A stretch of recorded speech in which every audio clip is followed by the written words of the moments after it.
Relatório do incidente do dia 31 de outubro, 2018, 19 horas.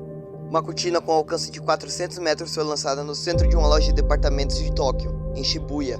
A cortina repelia apenas os não feiticeiros, os deixando presos dentro dela. E com toda essa normalidade acontecendo, o Satoru Gojo é enviado para poder conter a situação. E é assim que começa o arco de Shibuya. Um arco incrível e que é simplesmente brutal, onde todo e qualquer personagem pode morrer a qualquer momento. É uma verdadeira guerra. Também foram enviados alguns grupos junto a Gojo, sendo eles o time Nanami, com Nanami, Megumi e Takuma, o time Kusakabe, com Kusakabe e o Panda, o time Zenin, com o Naobito Zenin, Amaki e Anobara, e o time Mei Mei, com o Itadori, Mei Mei e Yui Yui. E o objetivo de todos esses grupos era minimizar qualquer tipo de dano e evitar a fuga de maldições ou xamãs inimigos, já que o objetivo do Gojo era causar um caos lá dentro, para desorganizar e exorcizar qualquer maldição ou xamã que estivesse fazendo tudo aquilo. E qualquer maldição ou xamã que conseguisse escapar do Gojo teria de ser neutralizado por qualquer grupo que o encontrasse. E nesse momento, o Gojo finalmente chega em Shibuya. E assim que ele entra na barreira e vai até as linhas de metrô, ele dá de cara com as maldições que já estavam esperando por ele. E assim começa a batalha entre Gojo, Diogo, Chozo, Hanami e Mahito, onde após pouco tempo de batalha, o Gojo já consegue neutralizar o Hanami. Mas o Gojo não conseguiu usar o seu poder total, porque junto deles estavam vários civis que as maldições tinham deixado lá de propósito. Já que assim ele não poderia usar sua expansão de domínio, e nem várias das suas técnicas, como o vazio roxo, por exemplo. E nesse momento nos é mostrado o grupo das maldições discutindo qual era o plano, antes dos acontecimentos de Shibuya. E aqui o Geto fala que ele vai precisar que eles segurem o Gojo por um certo tempo, e que depois disso, ele ia cuidar do resto. Já que eles estavam na posse do Goku Mokyo, que é um objeto amaldiçoado que poderia conseguir selar o Gojo, assim o neutralizando, e dando muito mais liberdade às maldições em Shibuya. E por isso, de certa forma, durante o combate as maldições estavam com vantagem sobre o Gojo, já que ele não conseguia usar boa parte de suas técnicas e nem a sua expansão de domínio. E além disso, o objetivo das maldições não era diretamente matar, mas sim ganhar tempo pro Geto conseguir utilizar o Goku Mokyo e selar o Gojo. E durante a batalha, para poder pressionar o Gojo e ganhar mais tempo, o Mahito usa vários humanos transfigurados para matar os civis que estavam próximos a eles. Mas com isso o Gojo tem uma ideia: se ele usasse a sua expansão de domínio, ele mataria as pessoas que estavam em volta. Mas se ele usasse ela por apenas 0,2 segundos, eles não ficariam com sequelas severas, mas ficariam alguns meses de cama, devido à alta quantidade de informação da expansão de domínio do Gojo. Ele tinha que fazer alguma coisa, caso contrário todas aquelas pessoas ali morreriam. E então o Gojo vai lá e faz. O Gojo consegue aniquilar todos os humanos transfigurados ali em menos de 0,2 segundos. E assim que ele mata os humanos transfigurados, ele é selado. E enquanto ele era selado, o Geto aparece na sua frente. E o Gojo fica em choque, porque ele havia matado o Geto. E a sua habilidade dizia que ele era o Geto, mesmo que o seu coração não quisesse acreditar. E assim aquele ser que estava em sua frente abre a própria cabeça, mostrando o cérebro, revelando não ser o Geto. E é nesse momento que nos é apresentado o verdadeiro vilão da obra, o Kenjaku. Após o selamento de Gojo, o mundo de Jujutsu Kaisen volta finalmente a ter equilíbrio, já que a simples existência de Gojo fazia com que as maldições ficassem cada vez mais fortes para poder se igualar ao nível dos feiticeiros. E agora que o xamã mais forte havia sido neutralizado, tudo ia virar um completo caos. Nesse momento, uma cortina é colocada em volta de Satoru Gojo, dessa vez uma cortina que repelia feiticeiros. E com isso, Mei Mei, Itadori e Yui Yui se desviam da sua rota original para ir até essa cortina, através dos túneis do metrô. E lá eles acham um aparelho que começa a falar. Tem alguma coisa no meu ouvido. Yuji Itadori, consegue me ouvir? Não temos muito tempo, então só vou dizer isso uma vez. Escute com atenção. Satoru Gojo foi selado. Quer que eu acredite nisso baseado em quê? Desculpe, eu não tenho nada. Se for para dar alguma prova, seria o fato de que eu estou aqui. Eu fui morto em 19 de outubro, pelo espírito de nível especial chamado Mahito. O que existe aqui agora é só uma garantia que deixei quando estava vivo. Uma garantia adiantada, então eu não tive escolha, a não ser deixar a ativação para depois que Satoru Gojo fosse selado. Itadori, volte para a estação Meiji Jingu e depois vá para Shibuya pela superfície. Avise todos os feiticeiros que o Gojo foi selado. Faça eles compartilharem o nosso objetivo de recuperá-lo. Logo depois de ouvir isso, o Itadori se despede da Mei Mei e do Uyui, e ele vai até o telhado. E de lá ele consegue avisar o time Nanami que o Gojo havia sido selado. E assim, o Itadori, o Takuma e o Megumi seguem para poder derrubar a cortina e para poder recuperar o Gojo. Enquanto o Nanami ia atrás do Ijichi. E logo em seguida, os três conseguiram quebrar a barreira que repelia feiticeiros. Mas o Takuma ficou gravemente ferido durante a batalha que eles tiveram com os mestres de maldições que protegiam a barreira. E então o Itadori foi na frente para poder recuperar o Gojo, enquanto o Megumi ia levar o Takuma para um lugar seguro. O Itadori finalmente chega no metrô onde o Gojo estava, porém ao descer a escada rolante, começa um dos embates mais brutais de toda a obra. O Itadori encontra Chozo, que estava possesso de vingança por ele e Nobara terem matado seus irmãos. Chozo iria fazer de tudo, iria entregar o seu máximo para arrancar a cabeça de Itadori fora. E assim começa a batalha entre os dois, com o Itadori em total desvantagem, já que a luta começa na longa distância, o lugar onde justamente o Chozo tinha vantagem, com a sua manipulação de sangue. E justamente usando ela, o Chozo acaba conseguindo perfurar o Itadori diversas vezes, fazendo ele chegar no seu limite, com o Itadori quase morrendo várias vezes e lutando muito para conseguir levar a luta para o seu domínio, o corpo a corpo. E a esse ponto, com a ajuda do Mekamaru, o Itadori estava conseguindo bater de frente contra o Chozo, já que pelo menos momentaneamente ele estava conseguindo anular a manipulação de sangue, usando água. Porém, mesmo assim, o Chozo estava num nível completamente diferente. A sua manipulação de sangue estava muito além de tudo que o Norito Shikamo da escola de Kyoto havia mostrado antes na obra. E é aqui que o Itadori percebe que pode não ser ele a pessoa que vai recuperar o Gojo, mas que ele pelo menos tinha que ser a pessoa que iria pavimentar o caminho para quem fosse fazer isso. Mesmo que ele morresse, ele tinha que tirar alguém forte como Chozo do caminho. Porém, mesmo com tudo isso, mesmo com todas as estratégias, mesmo com toda essa força de vontade, e mesmo tendo chegado ao seu limite durante a batalha, o Itadori é derrotado. Chozo se aproximava, e quando ele ia dar o golpe final no Itadori, nos é mostrada a primeira grande reviravolta do arco de Shibuya. Nos é mostrado em uma visão de Chozo que nunca existiu, o Itadori junto dele e de seus irmãos, comendo juntos, todos rindo e felizes. E isso significava que o Itadori também era um de seus irmãos.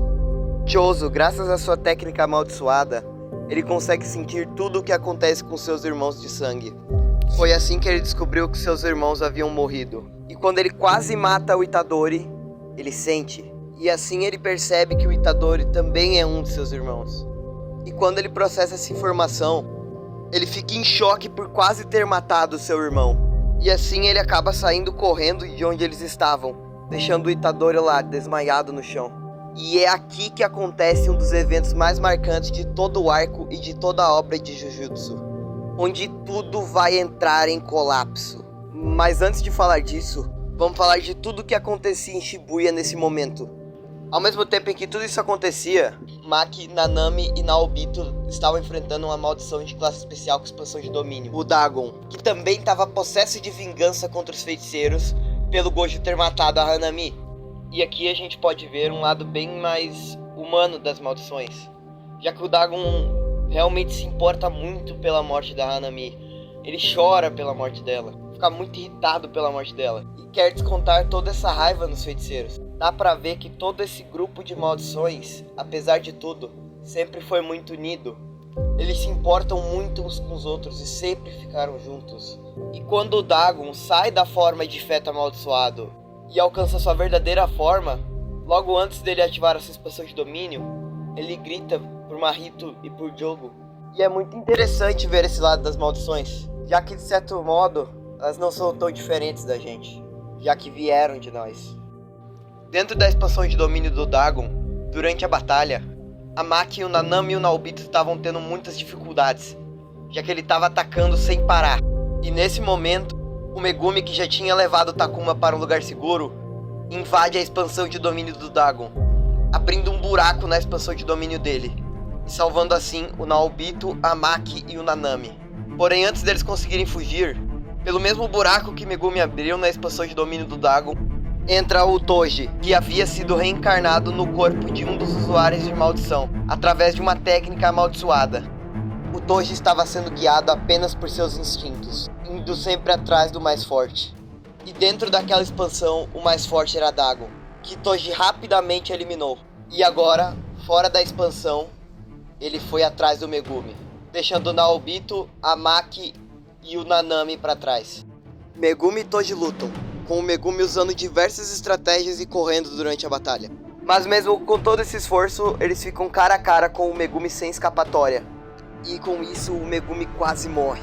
Porém ele consegue surpreender o Toji, e nesse momento retoma a sua consciência. E aqui, nas suas memórias, vemos um outro lado de Toji. Já que antes nós só sabíamos que o Toji havia vendido o Megumi, mas agora nós entendemos o motivo. O Toji vendeu o Megumi não somente pensando no dinheiro, mas também pensando que lá ele poderia ter uma vida um pouco melhor. Já que diferente dele, o Megumi tinha energia amaldiçoada, e não passaria pelo mesmo sofrimento que ele passou na família Zenin.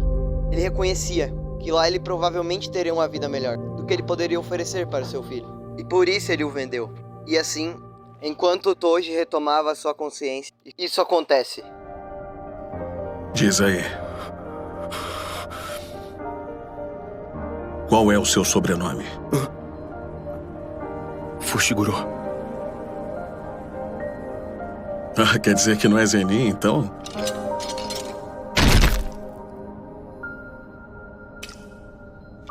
Que alívio, moleque.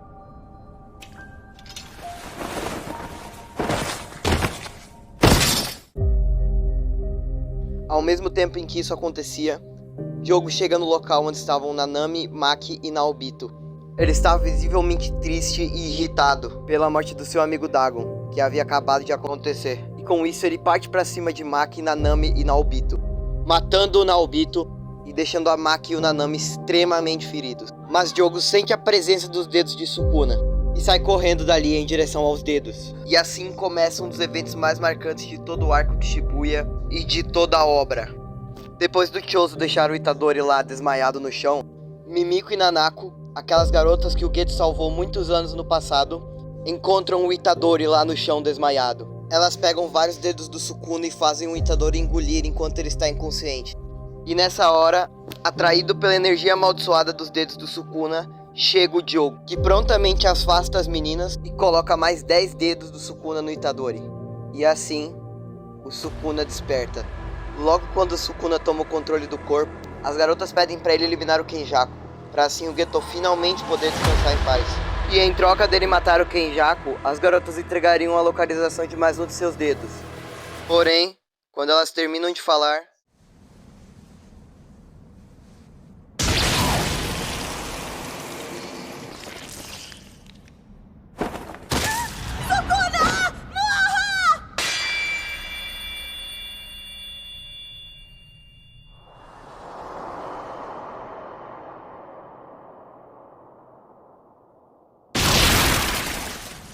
Sukuna, que agora estava na posse de 15 dedos, promete ao Diogo que se ele o acertar uma única vez, ele faria o que ele quisesse. E assim se inicia a luta entre Diogo e Sukuna. Uma luta onde o Diogo é pressionado até o limite pelo Sukuna. E durante ela eles destroem boa parte da cidade, com o Diogo lançando uma espécie de meteoro no Sukuna, e com o Sukuna lançando o Diogo de prédio em prédio. E o Sukuna estava se divertindo muito durante a luta, e assim eles partiram pro fogo contra fogo, a área de domínio do Diogo. Diogo usa tudo que tem em um ataque concentrado, e o Sukuna usa uma espécie de flecha para bater de frente com o ataque de Diogo. Mesmo com todo o esforço de Diogo, o Rei das Maldições sai vitorioso. Em guarda. Vamos competir em poder de fogo.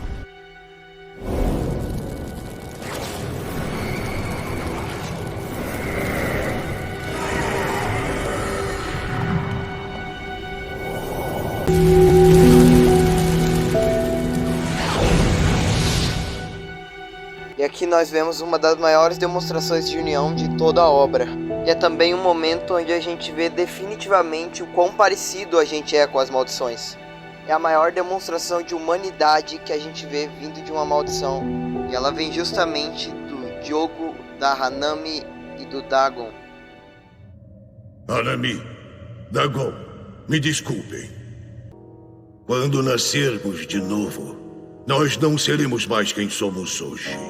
Mesmo assim, aguardo ansioso o dia em que nos veremos outra vez. Nós é que somos os verdadeiros humanos. Ah, eu não acredito. Você queria se tornar humano? Não diga nada. Você não quer ser literalmente humano, quer a posição deles. É por aí, não é? Sim, talvez tenha razão. Já enfrentei humanos, feiticeiros e maldições. Depois de 1000 anos, você ainda se saiu como um dos melhores. Orgulhe-se. Reconheço a sua força. Mas o que é isso? Boa pergunta. Eu não saberia dizer.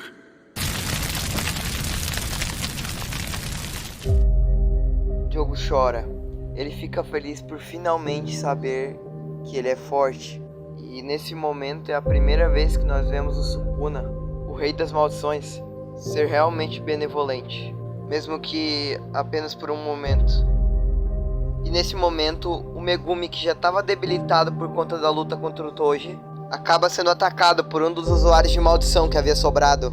O Megumi não viu outra saída. Ele teve que usar o Shikigami mais forte do seu arsenal, o General Divino Mahoraga, já que ele estava tão debilitado que ele já não conseguia lutar mais. E o Megumi sabia que ao invocá-lo, ele também morreria, já que nenhum outro usuário das 10 sombras havia conseguido exorcizar o Mahoraga. Mas mesmo assim, ele vai em frente e o invoca. E nesse momento, chega o Sukuna. O Sukuna não queria que o Megumi morresse, pelo menos não agora. E por isso ele teve de enfrentar o Mahoraga, já que se ele não o enfrentasse, o Megumi certamente morreria. E assim começa a luta do Sukuna contra o Mahoraga.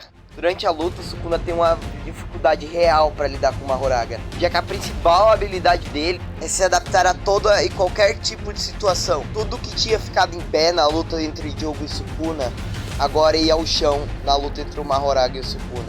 Eles destroem tudo que vem pela frente durante a luta, com os dois se divertindo ao máximo.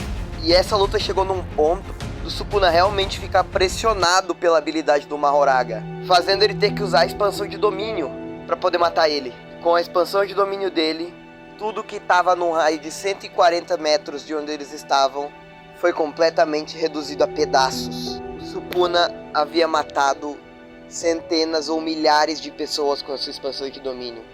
E com isso, o Mahoraga também foi derrotado, já que não conseguiu se adaptar a tempo à expansão do Rei das Maldições. Logo depois de exorcizar o Mahoraga, o Sukuna mata o usuário de maldição que tinha atacado o Megumi. E assim que ele mata o usuário de maldição, ele troca de corpo com o Itadori e faz o Itadori ver tudo o que ele fez. Todas as pessoas que ele matou, todo o caos que ele causou. E o Itadori vê o sangue nas suas mãos. Ele vê tudo o que ele fez. E vendo isso, ele desaba. E aqui a gente sente isso junto do Itadori. A gente vê que ele sempre quis ajudar as pessoas e agora ele não passava de um assassino. Ele havia perdido pro Chozo. E por conta disso, o Sukuna tomou o controle. O Itadori entra em colapso. Ele vomita, ele chora, ele grita, desejando apenas morrer. Mas é nesse momento que o Itadori percebe que apesar de todo o sofrimento e tristeza que ele havia causado, que apesar de todas as dores que ele estava sentindo no corpo, que apesar da dor que ele estava sentindo por ter perdido pro Chozo e por conta disso ter dado brecha pro Sukuna assumir o controle, e que apesar de todo o sangue que estava em suas mãos, por ter deixado o Sukuna assumir o controle e não ter conseguido recuperar o Gojo, o Itadori percebe que apesar de tudo isso, se ele não se levantar e lutar, ele vai ser apenas um assassino e nada mais. E então, o Itadori se levanta e vai até a estação de metrô, que é onde o Nanami estava. Ele tinha sobrevivido às queimaduras causadas pelo Diogo, e apesar de estar muito debilitado, ele estava lutando contra diversas maldições que estavam lá dentro do metrô. E enquanto fazia isso, ele pensava no que queria fazer quando finalmente ele se aposentasse. O Nanami queria ler todos os vários livros que ele comprou, mas nunca conseguiu ler. Ele queria ir para outro país. Ele nesse momento se via em uma praia, se divertindo, aproveitando o tempo, coisa que ele não havia conseguido fazer. Ele queria aproveitar e retomar todo esse tempo que ele perdeu ao longo de todos esses anos de trabalho como feiticeiro. Mas enquanto ele pensava sobre isso, o Mahito, que estava escondido no meio de todas aquelas maldições, aparece. E ele...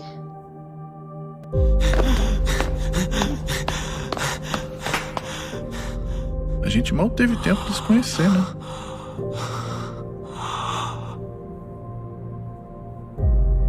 Não posso.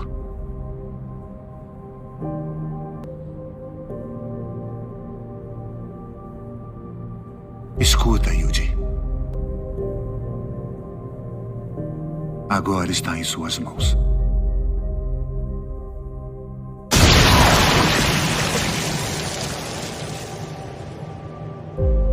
O Mahito mata o Nanami. E o Itadori, vendo tudo aquilo, ele entra em choque, tentando digerir tudo aquilo que estava acontecendo com ele. Mas ele não tinha tempo para poder fazer isso, já que agora ele ia ter que enfrentar o Mahito de novo.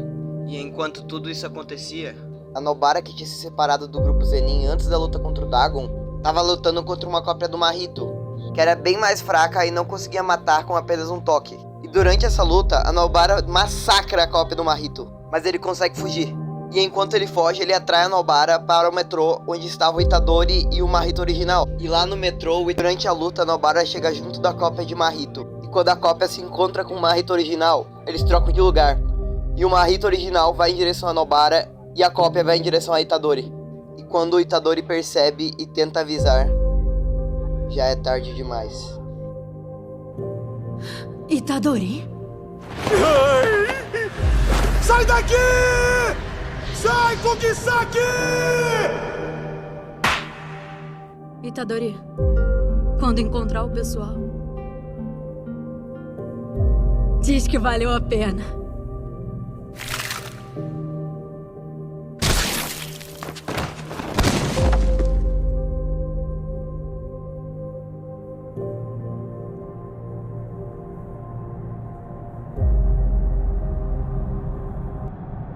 O Mahito mata Nobara. E o Itadori mais uma vez pensa sobre tudo que ele causou, e sobre todas as pessoas que ele havia acabado de perder. E então, o Itadori, mais uma vez, desaba. E ele novamente desiste. E quando tudo parecia perdido, o Todo chega e fala pro Itadori se levantar. Afinal, apesar de tudo, enquanto eles estivessem vivos, o Nanami e a Nobara e todos que haviam morrido ainda não teriam sido derrotados. O dever deles como feiticeiros era continuar seguindo em frente. E o Itadori, agora motivado pelas palavras de Todo, ele se levanta. Ele não iria mais se esconder atrás dos seus próprios erros. Ele iria lutar. Mesmo que ele morresse, ele ia lutar. E é assim que começa a batalha entre Todo, Mahito e Itadori. E nesse combate o Mahito usa sua habilidade com humanos transfigurados para poder levar a luta para fora do metrô. E lá ele utiliza vários humanos transfigurados potencializados para poder parar o Todo, enquanto ele cuida do Itadori. Mas o Todo consegue derrotar os humanos transfigurados e voltar para o combate para poder ajudar o Itadori. Mas para vencer eles, o Mahito lembra do que o Gojo havia feito. Ele utiliza sua expansão de domínio por 0,2 segundos, já que se ele usasse sua expansão de domínio num tempo normal, o Sukuna com certeza o mataria. E dentro da expansão de domínio do Mahito, o Todo usa um domínio simples para se defender da expansão. Porém, mesmo assim, o Mahito consegue partir para cima do Todo. E com isso, o Mahito arranca a mão do Todo. E assim o Mahito inutilizou a técnica amaldiçoada do Todo, que só funciona com um bater de palmas. E logo em seguida disso, o Mahito acerta em cheio um raio negro no estômago de Todo, que só não morreu porque ele concentrou toda a sua energia amaldiçoada no seu estômago, para poder diminuir os danos.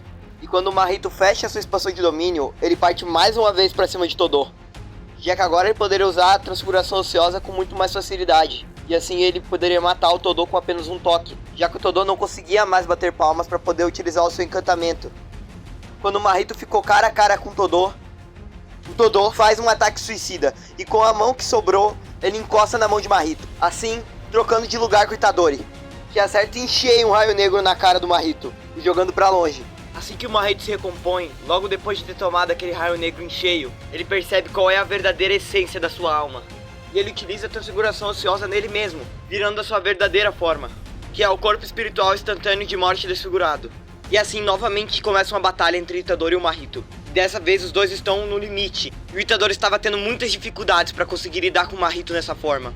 E o Mahito quebra o chão com a cara de Itadori, lançando os dois num buraco. E após ser lançado, o Itadori finalmente entende. Ele vai ter que acertar um raio negro em cheio em Mahito, com toda a sua energia amaldiçoada.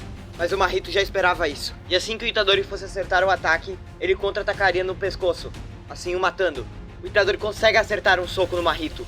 E quando o Mahito ia acertar o pescoço do Itadori, veio um segundo impacto. O Itadori havia usado um punho divergente, a técnica que ele finalmente tinha dominado durante a luta contra o Chozo. Depois de tomar o segundo impacto, o Mahito ainda conseguia atacar, mas o Yuji conseguiu desviar a tempo. E nessa hora o Todô aparece e fala que ainda conseguiu utilizar seu encantamento, e que o ato de bater palmas era apenas um simbolismo da alma. E logo em seguida o Todô bate palmas, fazendo o Marrito pensar que eles iam trocar de lugar. Mas na verdade tudo isso era um blefe, e quando o Marrito percebe que o Todô tava mentindo, já era tarde demais.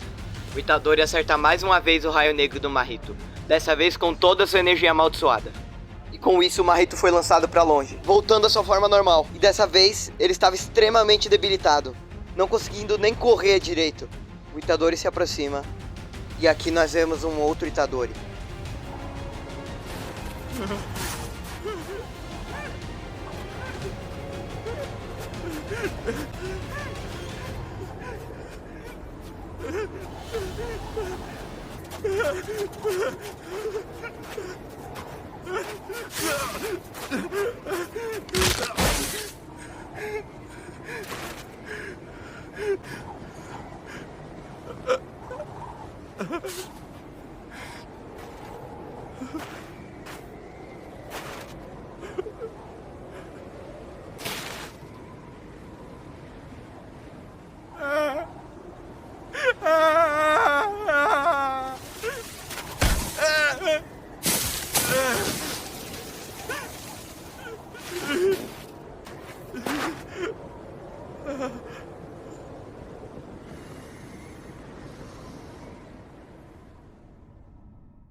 Assim que o Marrito encontra o Geto, ele o absorve.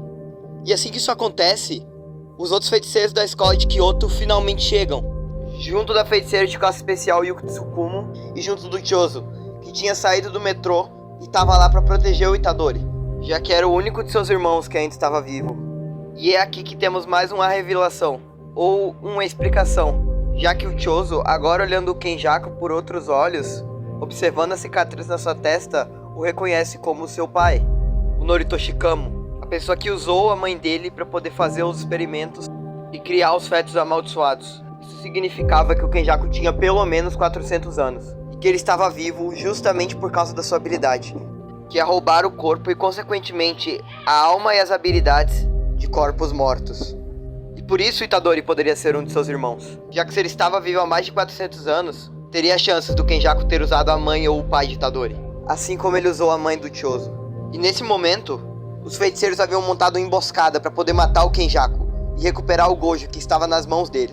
Porém, antes deles conseguirem ter sucesso na emboscada, o Kenjaku utiliza a transfiguração ociosa que ele havia acabado de conseguir com o Marrito, em dois tipos de não feiticeiros: os que possuíam técnicas amaldiçoadas, mas que não sabiam, e pessoas que ingeriram objetos amaldiçoados, assim como o Itadori fez. Com a transfiguração ociosa, ele aprimorou a energia amaldiçoada e o corpo dessas pessoas, e ele iria colocar todas essas pessoas para lutarem entre si, fazendo uma espécie de Battle Royale. E nisso o Kenjaku faz uma comparação a soltar 1000 Itadores para brigarem entre si. E nesse momento o Kenjaku, usando as habilidades do corpo de Geto, solta 10 milhões de maldições em Shibuya.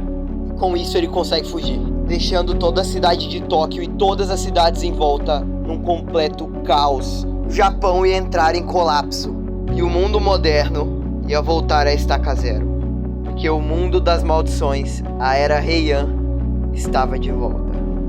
E com todo esse caos instaurado por todo o Japão, acaba o arco de Shibuya. Um arco incrível, que faz você sentir diversas coisas enquanto você assiste, porque tudo é possível. Todo e qualquer personagem pode morrer. Nesse arco o autor foi muito corajoso. Ele matou personagens muito importantes para a obra. Por isso durante o arco você sente vários sentimentos diferentes. Você sente alegria e alívio pelos personagens que você gosta terem sobrevivido. Você sente tristeza por tudo tá dando errado e por vários personagens estarem morrendo. Você sente pena do Itadori. Você vê tudo o que tá acontecendo com ele. Sente junto dele tudo que ele tá passando. E à medida que tudo vai dando errado no arco, ele vai ficando cada vez mais e mais imprevisível. E isso é uma das coisas que torna esse arco tão incrível. E bom galera, eu decidi separar esse vídeo em duas partes, e provavelmente a segunda parte vai sair ainda esse mês. E eu decidi separar em duas partes para poder ficar melhor, para não ficar tão pesado para vocês assistirem, nem muito longo, de assistir em um vídeo só. No caso, a primeira parte, que é esse vídeo, é contando a história do arco de Shibuya, meio que um resumo de certa forma, mas também uma análise do arco. E a segunda parte vai ser realmente sobre como esse arco mudou Jujutsu Kaisen, sobre como ele levou o patamar da obra, e como depois dele, tudo mudou. Mas bom galera, esse foi o vídeo. Espero que vocês tenham gostado, porque deu um trabalhão pra fazer. Eu fiquei mais de 2 semanas pra poder gravar e editar o vídeo. Espero que tenha ficado bom.